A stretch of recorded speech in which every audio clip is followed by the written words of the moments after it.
Gotham Knights had its ups and downs. The downside is that it leaned way too heavily into the quote-unquote slice of life aspect of the game of the characters without giving us enough. Because all it would really do is give us these little emails where they're like, oh, they made up and they interacted and everything's clear, right? I tried to tell you. But then... Speak. Relax, you're safe. We don't see any of that development. It's already happened. Like, Jason is just completely clear. He's going to therapy. Him and Barbara have, like, therapy sessions and book club and stuff. And it's like, where did this come from? The last thing we knew about Jason in the Arkham lore is that he was insane and became the Red Hood and was, like, out here straight up murdering people. And now he's, like, fine with using rubber bullets? Old friends coming to the party. And, like, I get that that is a logical path to go on, right? But... It's way too jarring that everyone in the Bat family is just chill. And there's not a single bit of, like, issue between them. I think the game would have, at least the story, would have benefited significantly from the characters not necessarily all getting along or liking one another. Like, obviously Barb and Tim would get along, and Dick and Barb would get along, but, like, Dick and Tim could have their little falling outs about how they do things, and then Jason would be standoffish with everyone, and it would, like, grow, because they would have to be better for Gotham, and I think that would have been a much better story.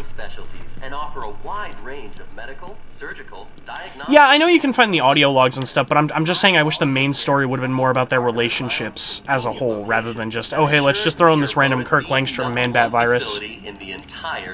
Like, I get that you can find the story, but you shouldn't have to look for the main story. You know what I mean? It's like, I'm not playing Dark Souls, I'm playing a Batman title. I don't want to look at a pair of pants to figure out what happened to the king. I did like the looter-shooter aspect of the game because I like the customization. I will say that as far as looter-shooters and customization go for the characters, I liked a lot of their suits and a lot of the outfits and the colorways and everything.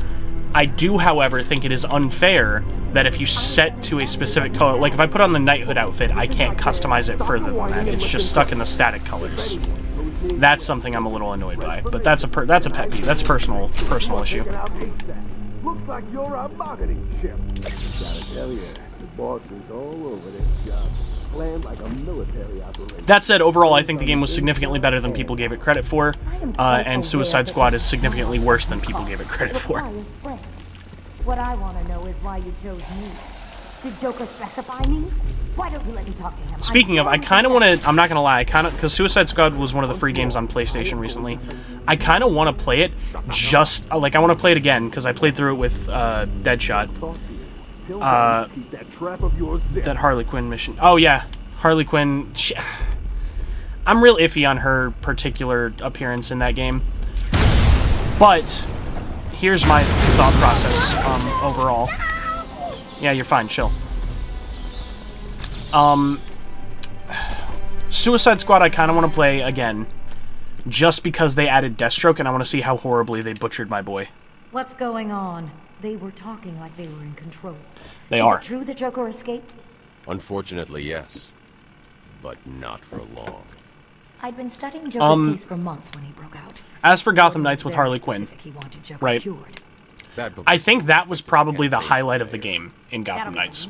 That and dealing with the Penguin, because I like the idea that after Batman leaves, the Penguin tries to become a legitimate businessman, and I like the inclusion of the Court of Owls. All staff have been And spoiler, if nobody's beaten that game, the Labyrinth in the Court of Owls area, the Inner Sanctums. All the medical staff are safe. That area I liked a lot because it delved more into the characters, and that's something that I've always enjoyed about that aspect of those games. But I think the entirety of Man-Bat becoming like a virus that they're spreading around is ridiculous. And then the League of Assassins and Talia, like, it went way too far in way too many directions. A happy patient is a quiet. Excuse me. When Amadeus Arkham built this fine... The game tried to do what live service games do in a primary, like, one-off title. And it had too many plots going on all at once, whereas I think a lot of those things could have been side missions.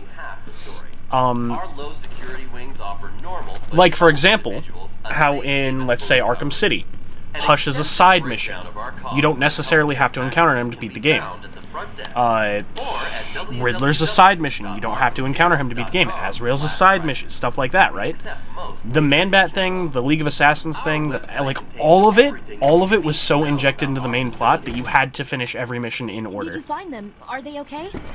Yes, they're safe now. Batman. And I get that's really not an issue for a lot of I people, need but to get that's back that's to how the I feel about it mansion. personally. All my research notes are there. We can't risk Joker getting his hands on them. It's not safe, Doctor. The island's a war zone. You won't stand a chance. It's my life's work. You really don't have the authority to... I'll get her there, Batman. You ask me, it's about time for a little payback. I don't like it, but... Who called the elevator? Wasn't us. It's coming from the lower floor. Cash, take Dr. Young. Get her notes and then find somewhere safe to hold up. Everyone else, go to the observation room. Barricade yourselves in.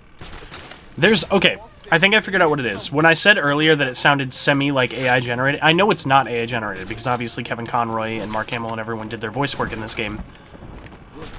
It's that there's like a digital artifacting or like a compression that makes it sound a bit more robotic. What kind of psycho built this place? There's only 3 of you? You guys are cooked. Oh yeah, you guys are cooked. Alright, 1.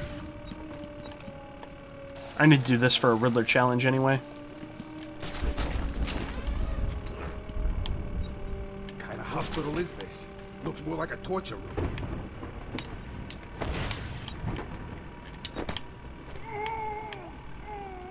I don't even think I need to do that now. These guys managed to split up and mess themselves over.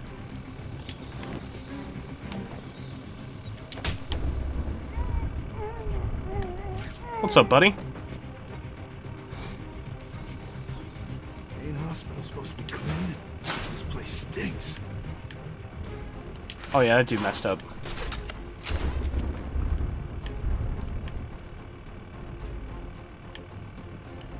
Oh, you messed up so bad, buddy.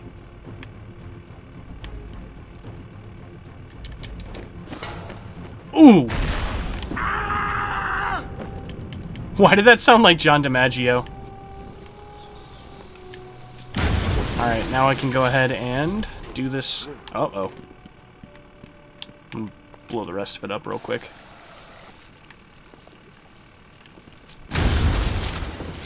Okay, there we go. What do you mean not aligned? There we go. Whoop. And up, up, and away. Wrong guy. 1, 2, and I think that's one of the few instances where there's not actually a third just hanging out. What's over here? Anything over here I need to know about?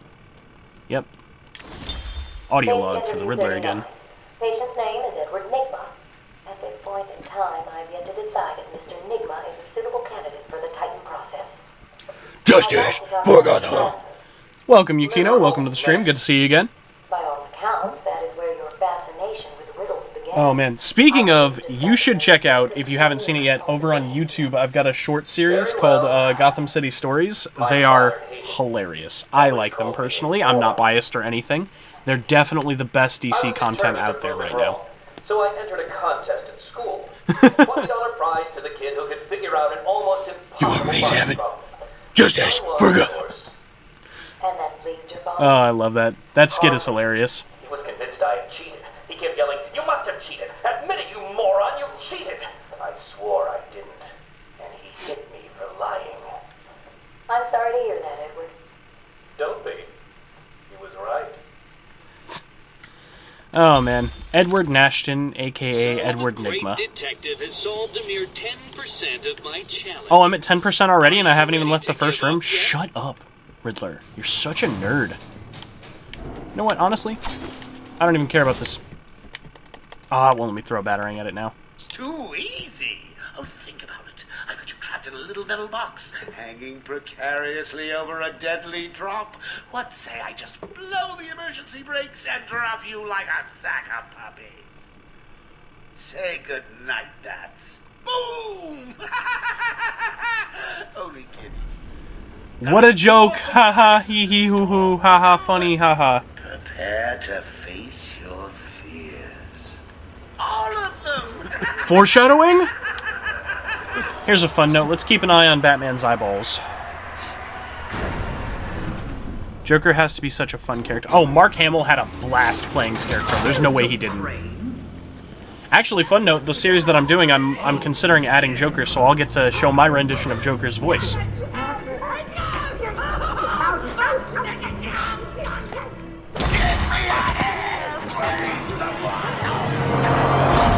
Do it. You think I should? I'm not doing it on stream. You guys, you're not that lucky. You're not that lucky. See, I like voice acting, and I want to do voice acting as like a side career or something like that, or as a job. But the thing is, right, it's really hard to find jobs where people will actually just give you a shot when you don't have prior work. So I'm just making my own series at this point. That's what that stuff is. Failing to save this cesspool of a city. Not finding the commissioner in time. Me in a thong. Yeah, no, you in a thong, Joker, that'd be pretty terrifying, I'm not gonna lie. Okay, eyes are still normal. My opinion on the Harley Quinn mission in Gotham Knights is that it's amazing, but I also find it so frustrating. I mean, I can understand that. Are you talking about the initial one where you go into the prison and she, like, sets the balloon out or whatever? Adored the maze they did because I want... Oh, yeah. So, I only played, the only character I played in that game was Red Hood, because Red Hood is one of my favorite DC characters of all time. I stand by that he does not get enough love in media... See, his eyes are red now. He doesn't get enough love in the media that isn't the comics, and he got screwed over in the Titans show so hard that it alone is the reason that I think the Titans show sucks. There are plenty of reasons that that show sucks, but him getting screwed over in it is definitely the main one for me. Jim! Jim! Anyways. Talking when you get to the theater. Yep. Well, he gets... So, there's actually a webtoon series that you might like if you like Red Hood a lot, called Red Hood and the Outlaws, where him, Artemis, and Bizarro form a team, which I referenced in one of the videos from the Gotham City Stories set. Him and Artemis get together. Artemis is basically, for those of you that don't know, Artemis is an Amazonian that took over for Wonder Woman for a little while, but was way too brutal, and was, you know, very, very violent. And everyone should know who Bizarro is. Barbara, are you there? Yep. So that is a good run for him. Although I think, and I don't mean this in like a negative way, but I think, ew, crunching the little cockroaches. I think it makes him too soft in that series. Like, he's too willing to be just chill with everything. He's not as brutal as the Red Hood typically is, and that's fine. But I don't know. I feel like leading into that, he needs to be a bit more standoffish to certain things. I can understand him being cool with, like, Artemis and Bizarro, because they built that trust and everything, but, like... Oh, yeah, the Wayne Family Adventures. I have a book on that, too. Shout out to my friend Grace. She's awesome.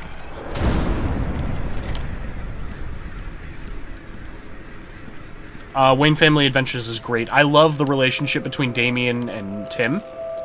And, I love the inclusion of Blue Jay and Orphan. They don't get enough... And Signal. Signal is definitely a character that doesn't get enough attention.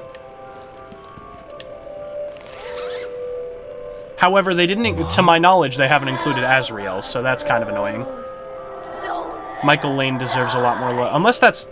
Is that Signal? I don't think Michael Lane is Signal, is he? Or Azrael is a different... I can't remember at this point. There's been so many different variations of Azrael. Hello, Jonathan Crane.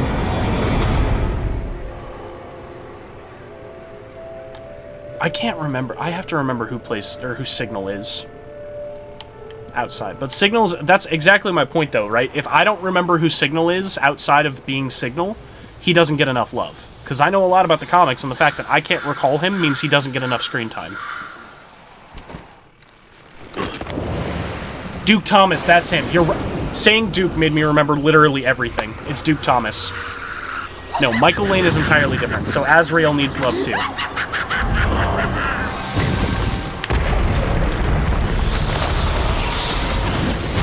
Poor little bat. You're in my world now. It's so annoying that you literally just said Duke, and it's everything instant. Like when Kira got his memories back after touching the Death Note.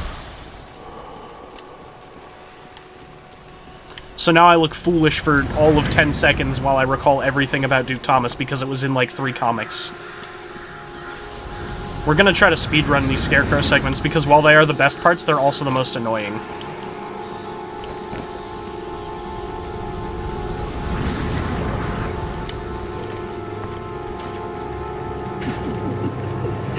Come on, Johnny.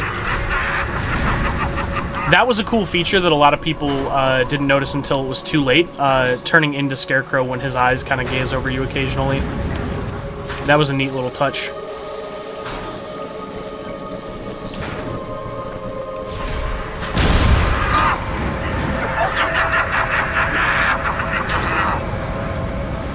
I'm gonna pay my roommates to go pick up some Chips Ahoy cookies for me. I'm in the mood for Chips Ahoy and milk. Hey, guess what, Johnny boy? I am Batman! Anyways.